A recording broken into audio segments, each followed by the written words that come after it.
All right, ladies and gentlemen, we're going to be talking about Ultimate Blair and what he has to offer. We have the Killer Recipe New Transcendent module, which changes 4 out of his 5 skills. And when it comes to Descendants, I really like the kit. The kit of the character really makes that character worth playing. Killer Recipe and his other Transcendent Next Level Recipe has really elevated Ultimate Blair to the I like to play this type of character, you know what I mean? So he's fun for all activities. He has big boss energy. Like, he can really lean into the Blair that he was before with his crit builds and his duration and burning enemies and his skill cooldowns. His skill cooldowns have become almost a thing of the past. He isn't a character that really has to lean into MP because he can regenerate his own MP. Everything lights ablaze and the whole area turns asunder. Blair is now one of the funnest characters to play in the First Descendant. So today we're going to be looking at his kit that we got here, and this one right here starring the Killer Recipe. The Killer Recipe again changes his 1, his 2, his 4, and his overall passive skill. Now, a Feast of Flavors. When attacking an enemy afflicted with burn, it applies additional stats to deal damage. When attacking or defeating enemies inflicted with burn with a skill, acquires Chef's Touch. That is going to be a new custom resource for Blair himself, and this is going to affect his other skills because you can't use some of his other skills without having Chef's Touch. So he's really good for AoE ad clear, but again, when his Chef's Touch is maxed out, he is good at bossing. We're going to do some of the standard stuff here with most builds. We have the Nimble Fingers and the MP conversion along with Focus on Dimension, and instead of going with, well, we could go with Focus on Fire, but instead of going with Focus on Fire and Dimension, we're going to go with Multi-Talented. Multi-Talented is going to give us that extra 20% cooldown reduction, and you're going to find yourself being able to use his 4th ability really quite often. It knocks that cooldown from 22 seconds to around, I say, about 12 seconds or so. And you're not going to really worry about the MP cost again with Blair because he's going to regenerate his own MP. Now, we are going to be utilizing front lines, skill concentration, and emergency measures. We don't really need a skill insight. I want to say that's what it's called, because Blair already puts himself at a max skill crit hit rate with his passive abilities. So you're going to have the emergency measures and you're going to have the front lines, and that's going to give you the 27% crit rate. So 27 plus the 64 and then the extra 30% gives him close to the max crit rate, but you're also going to be going inside the arcade tuning and utilizing that in order to free up 1 additional module slot for Blair. And with this extra module slot, you're going to be wanting to go into the skill extension. The skill extension is going to give his burns a little bit extra duration. It's going to give his 3 extra duration. It's just going to give a lot of his other skills a lot more duration, a lot more fun, right? So you're going to want to be shooting flames faster and longer. And now, well, before, you could also cancel his skills into other skills. So, like, not cancel skills in other skills, but like cancel his flames if you don't really want to keep using them. And his 4th ability, if you're like aiming it and there's not like an enemy anymore, you can cancel that ability with the aim button and it doesn't trigger a cooldown. Unlike his Truly Daily Cuisine, once you use it, you're kind of locked into that animation.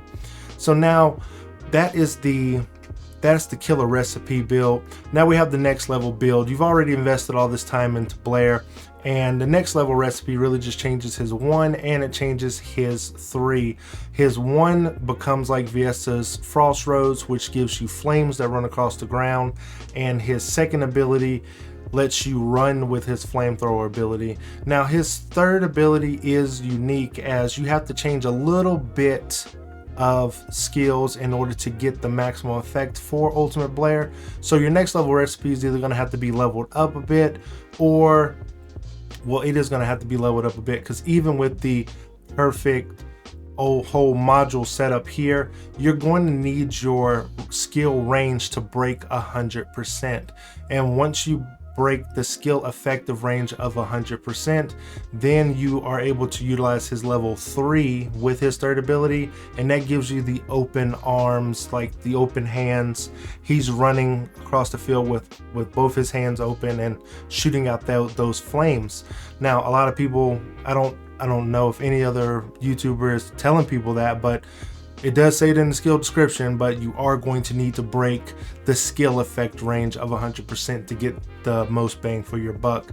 Again, we're going with front lines and skill concentration, and for this one we went with some HP and some defensive there. Now, the overall external components that you'd want to pair Blair with is more than likely going to be the Slayer set, and that's going to give you that extra skill power booster of that 26.1%, and it leans into defense. It has some shields and has a little bit of HP. The Slayer set touches on just about everything for Descendant, giving you a little bit of survivability along with some things to play around with if you want to change out those defensive modules, or if you want to change out that HP module and be more of a glass cannon. Now, the type of reactor that I went with this Blair is a burning phase reactor.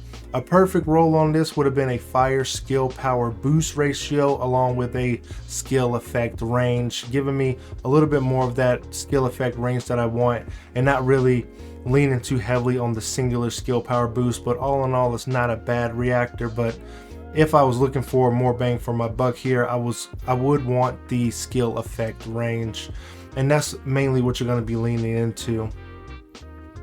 Now, Blair's arcade tuning tree is going to look a little something like this, maybe not exactly like this. You could tweak some things if you want to, but the thing that we're mainly focused on here is getting that skill crit hit rate and that skill crit hit damage up, and we're wanting to invest a little bit more into our cooldowns. Now, I have picked the skill power.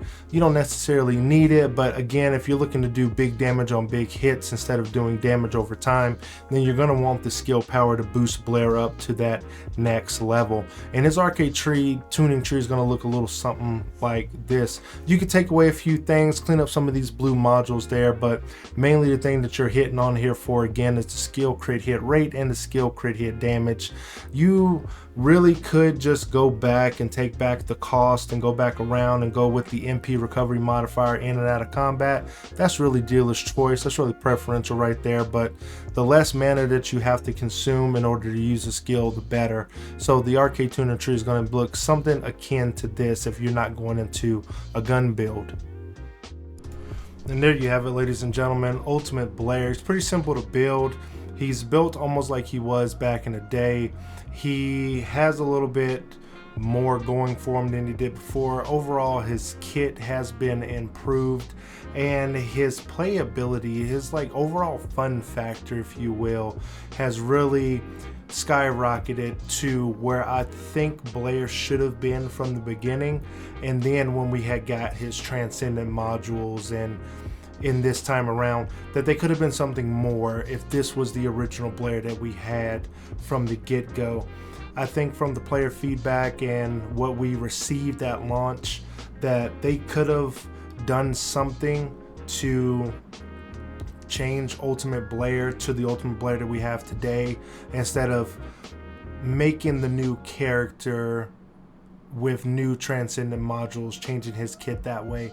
Again, that kind of pigeonholes you into using like Ultimate Blair. Without having Ultimate Blair, you're not going to have the same fun that everyone else is having with that character, and that's kind of a shame, because again, Blair is one of the funnest characters, one of the cooler looking characters in the game, and his overall story that we got this time was actually a very good lighthearted story for the First Descendant.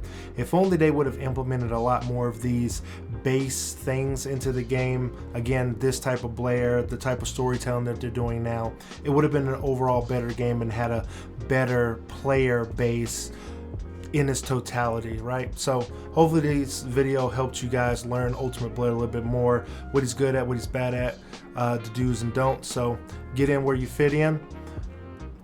And until next time, I'll see you in the next one.